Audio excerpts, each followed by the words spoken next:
Guys welcome back to our channel alpha quality. और आज की वीडियो में बात करेंगे बहुत ही बेहतरीन मैं स्टॉक लेके आया हूँ आपके लिए स्विंग ट्रेडिंग बेसिस का एक्साइड इंडस्ट्रीज़। ठीक है, तो यार एक्साइड इंडस्ट्रीज़ के ऊपर मैं बात करूँगा और एक्साइड इंडस्ट्रीज़ के अंदर बहुत ही फ़नी जो किस्सा है मैं शेयर करना चाहता हूँ।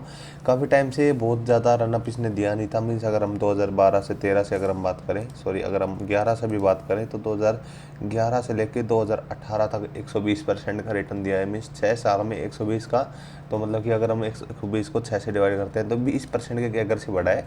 फिर भी अगर हम लॉन्ग टर्म और भी अगर लंबे टाइम से अगर देखते हैं तो लगभग इसने 2024 तक भी इसने कितने परसेंट रिटर्न दिया है अपने शेयर होल्डर्स को।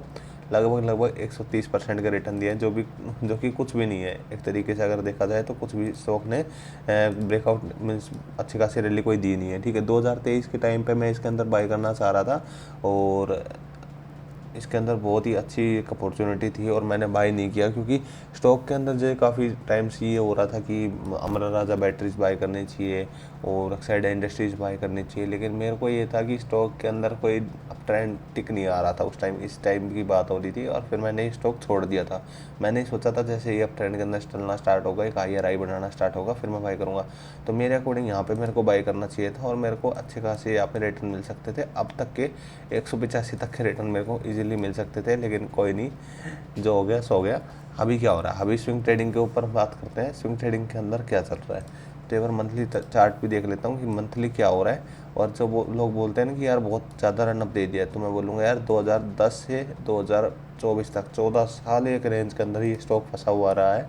तो इतना जो रनअप ये तो काफ़ी नहीं है स्टॉक के लिए। ठीक है, तो ये रनअप कुछ भी नहीं है। ठीक है, अभी आने वाले टाइम में और रनअप आ सकता है। अगर लॉन्ग टर्म के अंदर अगर इन्वेस्टेड हो तो सिंपली इन्वेस्टेड रहे। ठीक है, और बेस्ट एंट्री पॉइंट क्या रहेगी, बेस्ट एंट्री पॉइंट मैं लॉन्ग टर्म की बात कर रहा हूँ फिलहाल, स्विंग ट्रेडिंग की बाद में बात करेंगे।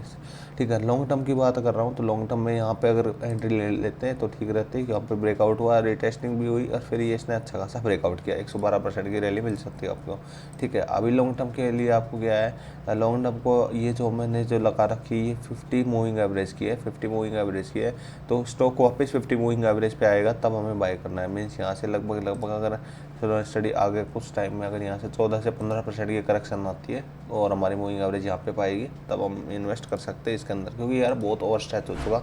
ठीक है, तो अगर लॉन्ग टर्म के छोड़ के अगर हम स्विंग ट्रेडिंग की बात करें तो सिंपली आप बताओ, ये एक अच्छा खासा ब्रेकआउट हुआ था, उसके बाद एक रेंज के अंदर ट्रैवल हुआ था स्टॉक और इस रेंज का ब्रेकआउट होने पर हमने इसके स्विंग ट्रेडिंग करनी थी। ठीक है, तो स्विंग ट्रेडिंग कैसे करनी थी, स्विंग ट्रेडिंग करनी थी हमने इसके अकॉर्डिंग, रेंज के अकॉर्डिंग। इसे पोल एंड फ्लैग पैटर्न बोलते हैं, जिसको नहीं पता मैं बता देता हूँ। ये पोल है और देन उसका फ्लैग पैटर्न है। ठीक है, तो अभी क्या हो रहा है स्टॉक के अंदर, इसने रेंज का ब्रेकआउट कर दिया यार।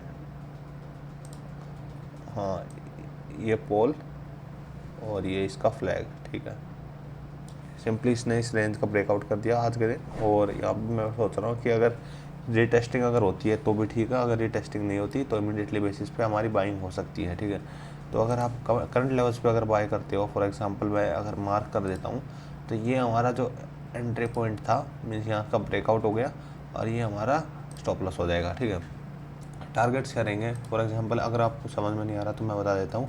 करंट लेवल्स पे अगर मार्केट कल के दिन अगर इसका हाई अगर ब्रेक करती है तो हाई के ऊपर हम एग्जैक्ट बाय कर सकते हैं, लेकिन अगर वापस नीचे आके इस लाइन के पास आती है तो हम दोबारा से इसके अंदर बाय कर सकते हैं। स्टॉप लॉस कितना रहेगा हमारा, 10 से 12% का रहेगा और जो हमारा जो टारगेट होगा वो हमारा 600 के लेवल्स तक का होगा, जो कि एक साइकोलॉजिकल रेजिस्टेंस भी है और यहाँ से इसका डबल भी वही निकल के आ रहा है। ठीक है, तो मेरे को काफ़ी स्ट्रॉन्ग गट फीलिंग आ रही है कि यहाँ से हायर हाई बढ़ाते हुए ये 600 के लेवल पर टच कर सकता है। फंडामेंटल अच्छी है, स्टोरी लाइन अच्छी है, अगर आप बाय करना चाहो तो कर सकते हो। स्टॉप लॉस आपका स्विंग के नीचे होगा जो कि 432 का होगा, जो कि सपोर्ट बहुत ही खतरनाक है, क्योंकि यहाँ से एक 2 बार मॉर्निंग स्टार बन चुका और एक अच्छी खासी एक सपोर्ट के साथ है, हमेशा अच्छी खासी यहाँ पे कैंडल्स बन चुकी है ऑलरेडी। ठीक है, तो ये मेरा स्टॉक था, आपको कैसा लगा और कोई डाउट हो तो मेरे को सिंपली बता सकते हो। वॉल्यूम्स का भी अच्छा खासा सपोर्ट मिल रहा है इसको। ठीक है, तो 31 मिलियंस की वॉल्यूम ट्रेड हो रही है, तो काफ़ी अच्छी वॉल्यूम्स भी यहाँ ट्रेड हो रही है। तो अगर आप बाय करना चाहो तो कर सकते हो, लेकिन अपना एनालिसिस करने के बाद ही बाय करना। ठीक है, मिलते हैं किसी नए वीडियो में नए टॉपिक के साथ, तब तक के लिए जय हिंद जय भारत।